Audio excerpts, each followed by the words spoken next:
Some families waged wars to build empires. The Habsburgs married instead, and for the better part of 2 centuries, it worked spectacularly well. From a small castle in the Swabian hills, in what is now Switzerland, a minor noble clan engineered itself into the most powerful dynasty in Europe by following one ruthless principle: marry your relatives, keep the land in the family, and let other monarchs bleed themselves white on the battlefield. The Latin line attached to the scheme has been quoted for 500 years. Let others wage war. You, happy Austria, marry.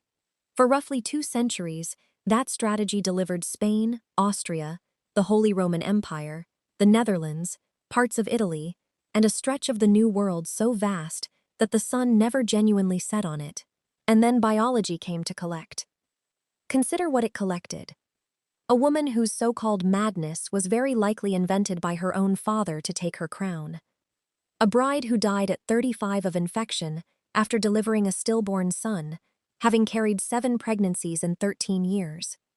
A queen who buried 4 of her 5 children before her own heart gave out at 30. An empress who married her own uncle in an emergency repair of the bloodline and produced the most physically broken king in European history. A girl whose inbreeding was so concentrated that, in strict biological terms, her parents were more closely related to one another than ordinary siblings. The last daughter of the line died at 23, having buried every child she ever bore.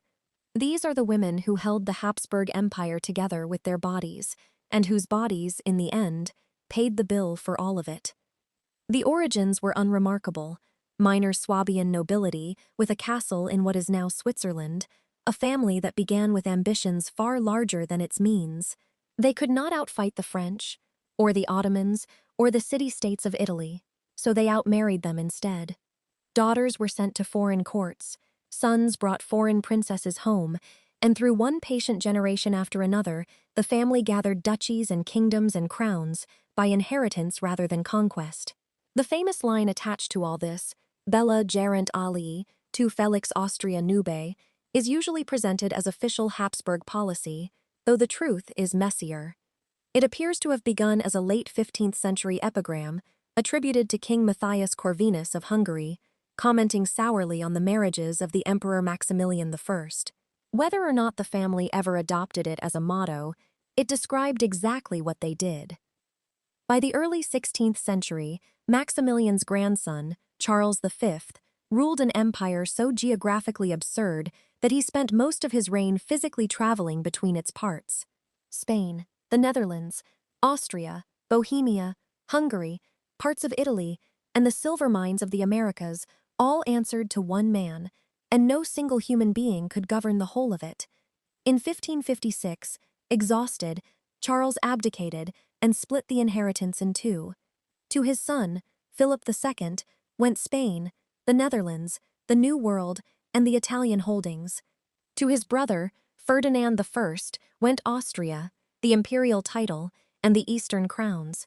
The dynasty had cleaved into 2 branches, the senior Spanish line and the junior Austrian line, and a problem appeared at once. How do you keep 2 halves welded together when they have just become separate royal houses? The answer was endogamy. Aggressive, recursive, multi-generational endogamy. Both branches would marry one another so relentlessly that no foreign claimant could ever wedge himself into the family tree. Daughters in particular became precious dynastic assets. Spain did not bar female inheritance the way France did under Salic law, which meant that any Habsburg princess married to a foreign prince could, in theory, carry Spanish territory into outside hands. The solution was elegant and biologically suicidal: send the daughters back into the family, first cousins, then maternal uncles, then their daughters again, on, until the family tree stopped resembling a tree and began to look more like a knot pulled tight. This female line was the engine of the whole policy. Habsburg women carried the empire forward, and Habsburg women paid for it. Before there was a Spanish Habsburg dynasty at all, there was Joanna. Born in 1479 to Queen Isabella I and King Ferdinand II, the matched monarchs whose marriage joined Castile and Aragon, Joanna of Castile came into the world already carrying a small genetic load, since her own parents were second cousins. It sets the tone for everything that follows. She grew into an intelligent, religiously skeptical, and by most accounts strikingly beautiful young woman, fluent in several languages, trained from childhood in the diplomatic arts expected of a royal daughter. In 1496, at 16, her parents sent her north to marry Philip the Handsome, son of the Emperor Maximilian. Philip was a Habsburg, but he was not yet related to Joanna, and it was this marriage that created the Spanish Habsburg line. The union was passionate and miserable in roughly equal measure. Philip was a tireless philanderer, and Joanna, by every account, was volcanic in her jealousy, given to public scenes that scandalized the Flemish court. Then, between 1497 and 1500, a run of deaths transformed her from a younger daughter sent abroad into the heir to the Spanish thrones. Her brother died. Her elder sister died next, and within months her sister's infant son died too. Joanna was suddenly Queen of Castile in waiting, with all the weight that carried, and it is here that her story turns dark, and here that modern historians have begun to pull the official version apart. When Philip died suddenly in 1506, almost certainly of typhoid, Joanna is said to have refused to be parted from his body, traveling with the corpse across Spain, opening the coffin to look at his decomposing face, refusing burial for months. From that episode, the legend of Juana la Loca, Joanna the Mad, was born, and amplified across centuries of melodramatic Spanish painting and literature. Bethany Aram, whose 2005 study reassessed Joanna's life from the primary sources, makes a damning case. The madness was largely manufactured.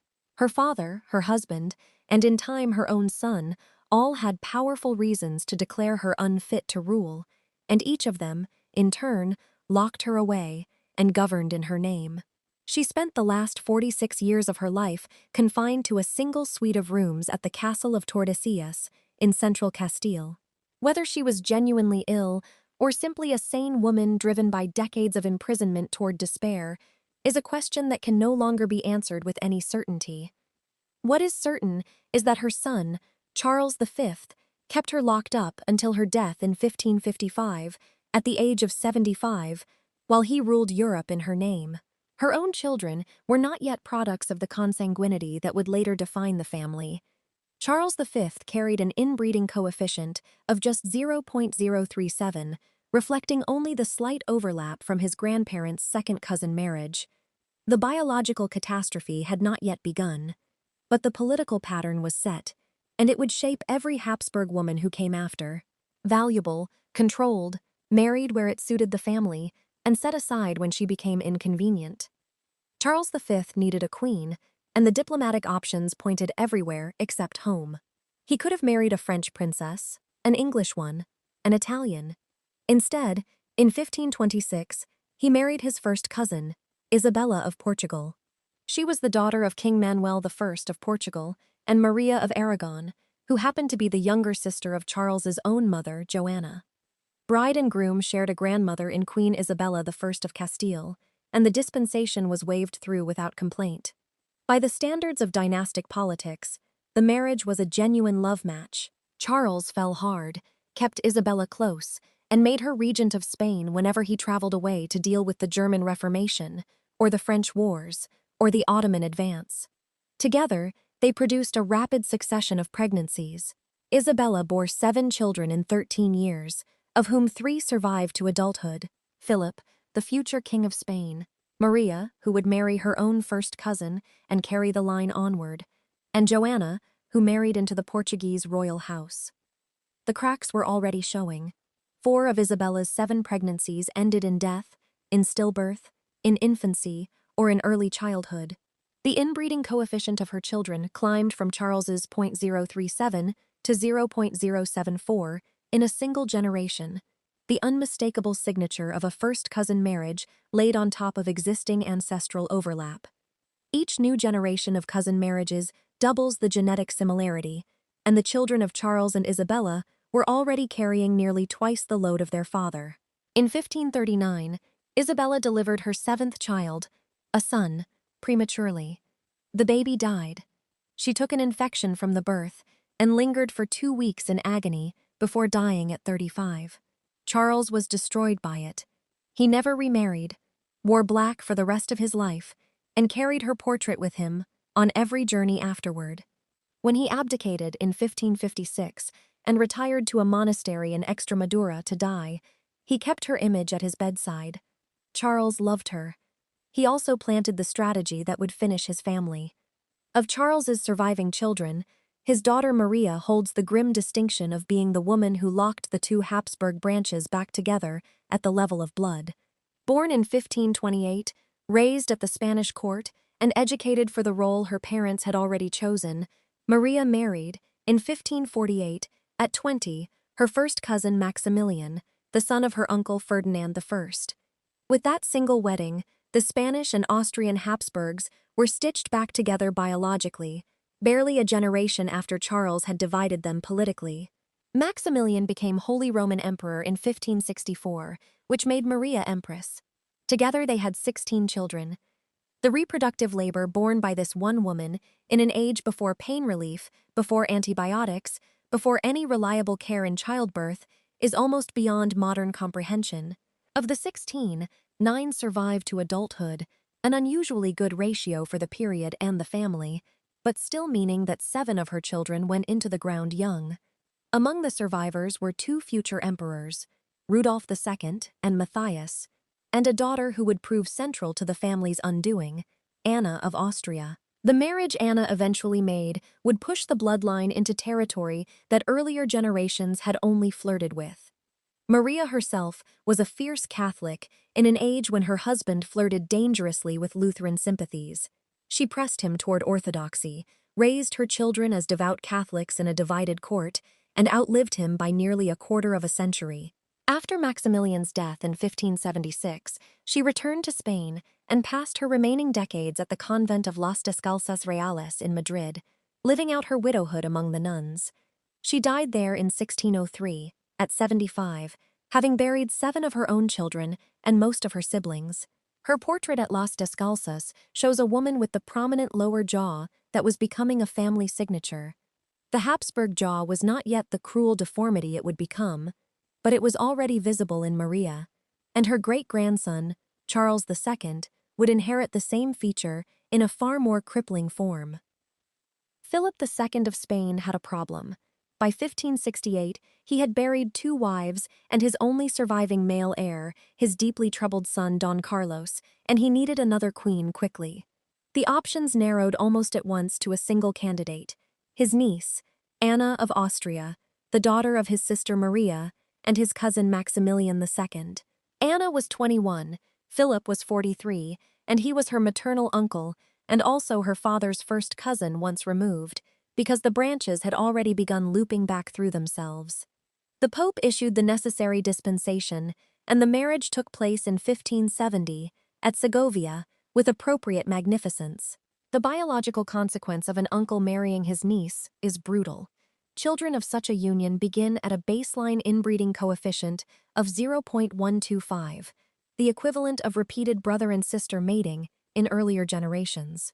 In the Habsburg case, where the 2 branches had already been intermarrying for half a century, the true figure climbed higher still. Anna's son, the future Philip III, would be born with a coefficient of 0.108, nearly triple that of his great-grandfather Charles. Anna delivered 5 children. 4 died before reaching adulthood. The procession of small coffins held Ferdinand, Carlos Lorenzo, and Diego, all of them buried before the age of 7. Only her 4th son, the future Philip III, survived to inherit the throne. And then her body broke. The constant pregnancies, the diet of the Spanish court, the suffocating ceremony of the Escorial where Philip preferred to live, and very possibly the genetic price she was paying for her family's choices, all wore her down together. She caught influenza in 1580, a thing her exhausted body could not survive, and she died at 30. Her husband never married again. The boy who outlived her grew into one of the weakest kings in Spanish history. Pious, indecisive, more interested by most accounts in religious observance than in government, Philip III handed the running of the country to his favorite, the Duke of Lerma, and watched Spain's position erode. The empire his great-grandfather Charles had built began its long, slow decline under his hand.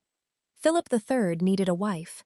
The choice fell, in 1599, on Margaret of Austria, daughter of the Archduke Charles II of Inner Austria. That earlier Charles, not to be confused with the doomed Spanish king still to come, had himself married his own niece, Maria Anna of Bavaria, which meant that Margaret entered her Spanish marriage already carrying a heavy load from her own parents' uncle and niece union. Margaret was 14 at the wedding. Philip was 21, and the two were first cousins once removed. The arithmetic of their bloodlines requires a chart to follow, but the outcome for their children was a coefficient of 0.113, edging toward territory that only the offspring of full first-cousin marriages with deep ancestral overlap had reached before. Her reputation has worn better than her husband's. The accounts describe Margaret as intelligent, politically sharp, and active in the factions of the court in ways the dreamy Philip never managed. She bore 8 children in 12 years of marriage, of whom 5 survived to adulthood, among them the future Philip IV and the Infanta Maria Anna, who would in time marry her own first cousin. In 1611, Margaret went into labor with her 8th child. The birth was hard. The baby, a son named Alfonso, lived but was sickly, and then Margaret developed the puerperal complications that were the catch-all killer of so many early modern women in childbed, and she died on the 3rd of October, at 26. The chroniclers of the court blamed her death on a curse, on poison, on the malevolence of the Duke of Lerma, against whom she had been maneuvering in her final years. The medical historians simply note the obvious: 8 pregnancies in 12 years, a steadily heavier genetic load, and the obstetric care of 17th-century Spain produced exactly the result anyone might predict. She was buried at the Escorial, where the Habsburg dead were accumulating like a geological record of the family's strategy. The royal pantheon of that monastery now holds the bones of nearly every Spanish Habsburg monarch, from Charles V onward, laid out in their marble drawers like an anatomical archive of decline. Margaret's daughter, Maria Anna, was born in 1606 and grew up in the gilded misery of the Spanish court. Her early life included a brief and explosive engagement to Charles, Prince of Wales, the future Charles I of England, who traveled to Madrid in 1623 in disguise to court her in person. The match collapsed over religion and the prince's refusal to convert to Catholicism. Spain avoided a marriage that would have entangled it in the English Civil War, and Maria Anna avoided the executioner's axe that would one day claim her would-be husband. Instead, she was redirected to the Austrian branch. In 1631, she married her first cousin Ferdinand III, the future Holy Roman Emperor. She left Spain at 23 and never returned. She bore 6 children over the course of the marriage, of whom 3 survived to adulthood, among them the future Emperor Leopold I, who would play his own part in the family's biological ruin. By now, the Habsburg jaw was firmly settled into her children, plain in their portraits as a protruding lower mandible that gave them all a permanently skeptical look. In 1646, Maria Anna entered her 6th pregnancy, and the delivery went catastrophically wrong. She suffered a severe hemorrhage in labor, and her physicians could do nothing to stop it. As the child was being born, she bled to death. The infant, a girl, also named Maria, was delivered by Caesarean section from her mother's corpse and survived only a short time before dying as well. Maria Anna of Spain was 39, and her body had been either pregnant or recovering from pregnancy for most of 15 years. Her death is often passed over in the genealogies as merely one more Habsburg statistic. But a post-mortem Caesarean was a procedure that even 17th-century surgeons performed only when the mother was visibly dying or already dead. Bloody, terrible, and rarely yielding a living child, it was a last resort. That her physicians attempted it at all speaks to the sheer reproductive desperation of the dynasty by that point, and to the disposable place of Habsburg women, who were expected to keep producing heirs until something inside them broke for good. In 1646, the same year Maria Anna died on the delivery table in Vienna, the Spanish branch suffered its own catastrophe. Prince Baltasar Carlos, the only surviving son of Philip IV and heir to the Spanish throne, died at 16 of smallpox. Philip had already buried his first wife, Elizabeth of France, the year before, and at 41 he was, in terms of the succession, childless again. The dynasty faced extinction unless he produced another male heir. The original plan had been to marry Baltasar Carlos, to his cousin Mariana of Austria, the daughter of Maria Anna and Ferdinand III. With the prince dead, an uglier solution presented itself. Philip IV would marry the girl himself.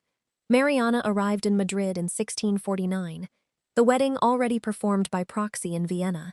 The court painters preserved her arrival in cool, exact oil. A thin Austrian girl with the family jaw, large, pale eyes, and an expression of faint, permanent surprise. The biology of this marriage is stark. An uncle and niece union produces children at a baseline coefficient of 0.125, the genetic equivalent of sibling mating.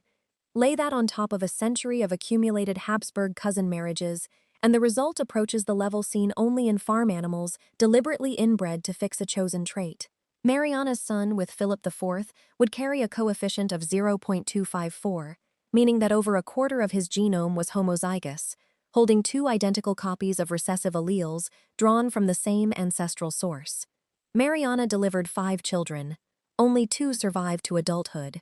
Margaret Teresa, born in 1651, would grow up to be painted by Velázquez in some of the most famous portraits of the century.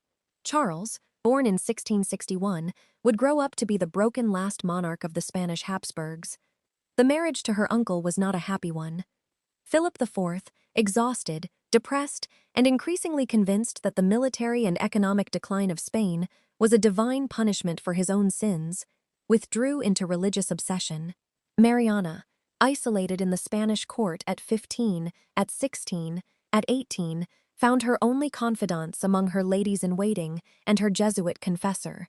Her portraits show a woman who appears to age 20 years between her arrival in Spain and her 30s. The jaw lengthening, the shoulders drawing in, the expression hardening into something guarded and bitter. When Philip died in 1665, leaving the 4-year-old Charles II as king, Mariana became regent. She held the position for nearly a decade and a half, steering a court full of men who had no wish to be governed by a foreign-born woman. Hated, plotted against, and accused by her enemies of every crime imaginable, she survived all of it. She died in 1696, at 61, of breast cancer, having outlived her husband, her parents, her daughter Margaret Teresa, and most of her grandchildren. The small fair-haired girl at the center of Velázquez's Las Meninas, the one the ladies-in-waiting fuss around, is Margaret Teresa, 5 years old when Velázquez painted her in 1656. She gazes out of one of the most studied paintings in the history of Western art.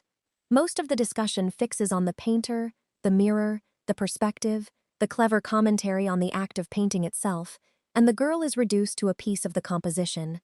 Her life was as compressed and tragic as the family pattern required. Her parents, Philip IV and Mariana, were uncle and niece. From birth she was promised to her own maternal uncle, Leopold I, the Holy Roman Emperor, her mother's brother.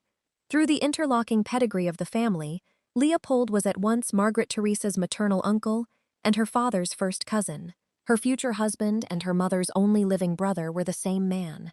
The marriage was arranged when she was a small child, and Velázquez painted portrait after portrait of her expressly to send to Vienna so that Leopold could watch his future bride grow up at a distance. The pictures trace her childhood the way one might document a prize animal. In pink, in blue, in silver, in white, the gown changing, the face slowly maturing, the family jaw gradually emerging. Margaret Teresa traveled to Vienna in 1666, at 15, and married her uncle. The portrait painted of her there shows a young woman who looks profoundly tired, the heavy jaw shadowed by the weight of court dress. She bore 6 children in 7 years. 4 died as infants, and 1 survived only a little past infancy. Only Maria Antonia, the daughter who arrived in 1669, lived to adulthood. Margaret Teresa's body collapsed under the load. 4 months pregnant in 1673, she caught bronchitis, and the pregnancy and the lung infection together killed her on the 12th of March, at 21. The girl from Las Meninas, the carefully educated Spanish princess sent to marry her uncle in the service of dynastic continuity, dead at 21 of sheer overwork. Leopold mourned her in the conventional way, then remarried within months. He needed the sons she had failed to give him. Margaret Teresa's brother, Charles, was born on the 6th of November, 1661, in Madrid, and the court rejoiced. Spain had its long-awaited male heir at last, and then they looked more closely at the baby. His coefficient was 0.254. In strict biological terms, his parents, Mariana of Austria and Philip IV, were more closely related to one another than ordinary siblings, because of the accumulated overlap of nearly 2 centuries of Habsburg marriages. The 2009 study by Alvarez, Ceballos, and Quintero that calculated this figure remains the definitive analysis of what the family's strategy did to its members at the level of the genome. Charles II's coefficient was the highest of any Spanish Habsburg monarch, and within the wider family, it would be exceeded by only one person, his niece, Maria Antonia. The medical record of Charles II is among the most thoroughly documented disasters in royal history. He could not walk until he was 8. He could not speak intelligibly until he was 4. His tongue was so large for his mouth that he drooled throughout his life and was hard to understand. The famous Habsburg jaw, in its most extreme recorded form, made it impossible for him to chew properly. He suffered epileptic seizures, periodic blood in his urine, delayed puberty, impotence, muscular weakness so severe that he could barely manage stairs in his 30s, and recurring bouts of fever and infection. The 2009 study offered a specific genetic explanation. His symptoms are most plausibly the result of 2 distinct recessive disorders expressed at once: a combined pituitary hormone deficiency, which would account for his stunted growth and his infertility, and a kidney disorder, distal renal tubular acidosis, which would account for the blood in his urine, the muscle weakness, and much of the rest. Under ordinary circumstances, the chance of one person inheriting both is vanishingly small.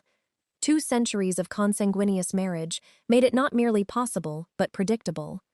His autopsy, in 1700, became notorious for its lurid language: a body without blood, a heart the size of a peppercorn, a single wasted testicle, a head full of water.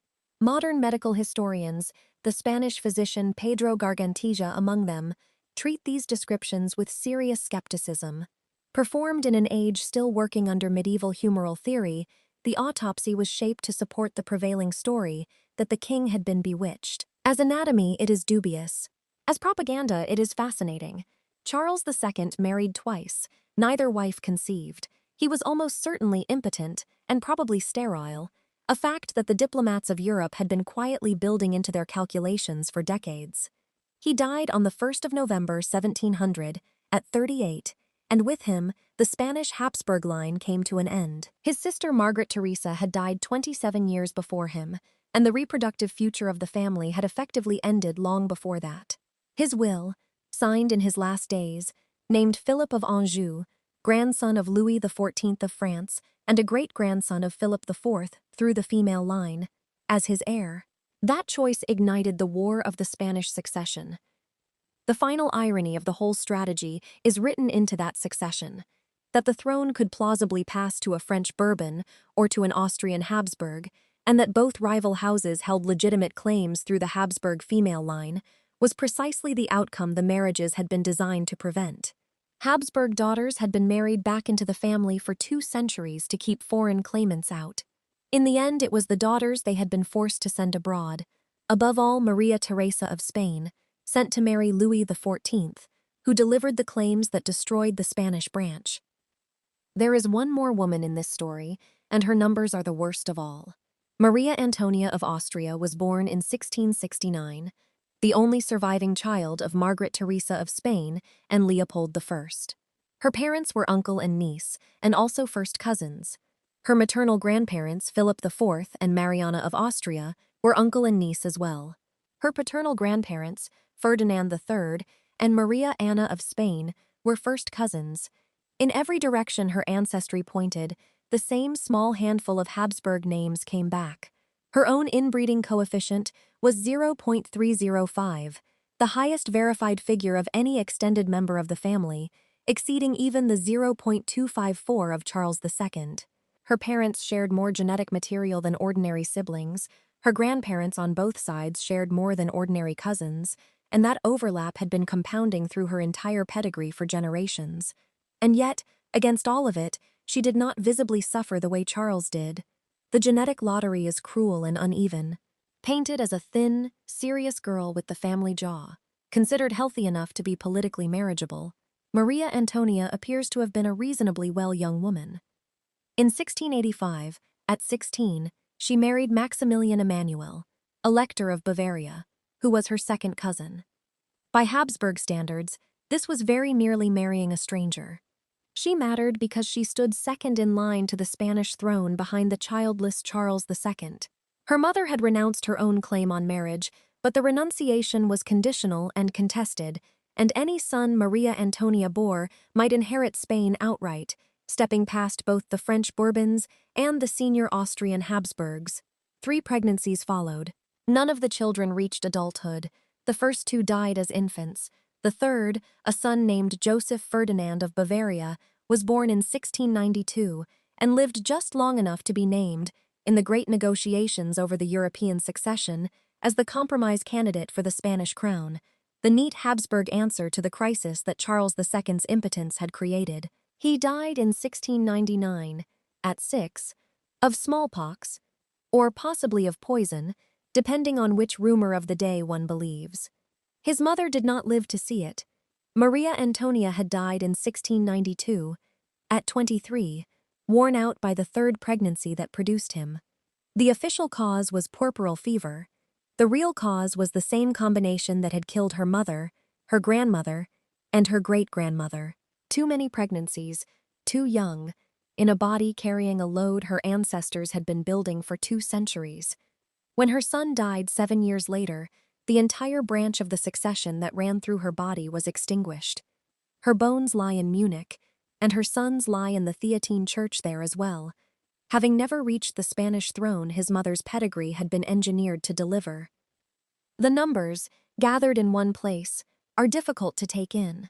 Within the Spanish Habsburg cohort examined by Alvarez and his colleagues, infant mortality ran at roughly a quarter, and in all, close to half of every child born into the Spanish line died before reaching the age of 10. The same study showed, in plain figures, that a single first-cousin marriage with a coefficient of 0.0625 cut the chance of surviving to 10 by almost 18%. That is the damage from one such union. The Habsburgs did not perform single-cousin marriages in isolation. They performed them generation upon generation, stacking coefficient on coefficient until the load could no longer be carried. And the 2019 study by Vilas and colleagues, published in the Annals of Human Biology, took the famous jaw itself and put it under statistical analysis. The researchers scored the degree of the protruding lower jaw and the sunken midface across portraits of family members spanning generations, set those scores against each individual's calculated coefficient, and found a clear, statistically significant relationship. The Habsburg jaw was not a coincidence, and it was not a flattering exaggeration by court painters. It was a recessive trait that grew more pronounced as the family's inbreeding climbed. When Charles II died in 1700, the Spanish Habsburg dynasty ended after 184 years of imperial rule. The War of the Spanish Succession then ground on from 1701 to 1714, drawing in France, Austria, England, the Dutch Republic, Portugal, and most of the smaller German states, the largest European war between the 30 Years' War and the Wars of Napoleon. The settlement, in the end, gave Spain itself to the French Bourbons in the person of Philip V, while handing the Spanish Netherlands and the Italian holdings to the Austrian Habsburgs. The Austrian branch would survive another 2 centuries before its own extinction in 1918, but the senior Spanish line, which had built the Escorial and looted the Americas and dominated European politics from the abdication of Charles V to the death of Charles II, ended with a man of 38 whose body could not produce a child. The Habsburg dead are still there, in their marble drawers at the Escorial outside Madrid, laid out in order. Charles V at the top, then Philip II, then Philip III, then Philip IV, then Charles II at the bottom. The drawers for the queens are set alongside, their inscriptions recording the dates of 2 short lives apiece: Isabella of Portugal at 35, Anna of Austria at 30, Margaret of Austria at 26. The royal pantheon has the quality of a graph rendered in stone, the falling lifespans visible to anyone who walks slowly enough to read the dates. Mariana of Austria's tomb is among them. She lived the longest of the Spanish queens, having outlasted her marriage, her regency, and the long final decline of her son. Margaret Teresa's tomb is not in Madrid but in Vienna, because she died in her uncle-husband's empire rather than her father's.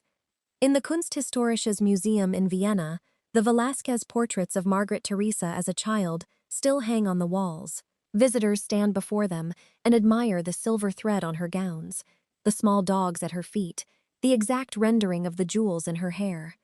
Most of them do not know that the girl in the paintings was sent at 15 to marry her own uncle and was dead at 21, and had buried 4 of her 6 children before her. The painting does not tell them. It simply shows a small child in expensive cloth, looking out at the painter with the perpetually skeptical Habsburg expression, while the family that engineered her into existence ground on behind her toward its own slow extinction. The marriage strategy that built the Habsburg Empire was neither stupid nor uniquely wicked. Plenty of European dynasties intermarried. The Habsburgs simply did it harder and longer and more recursively than anyone else, and they did it chiefly through the bodies of their daughters. The empire those women sustained eventually consumed them, and by the time the family understood what it had done to itself, the only living proof of 2 centuries of careful breeding was a king who could not chew his own food, and a niece whose small son would die at 6 in the middle of a war that swallowed the continent. Tell me in the comments which detail changed the way you see this story. I read every single comment. Subscribe to the Royal Thread. Every story is connected, and the next thread is already being pulled.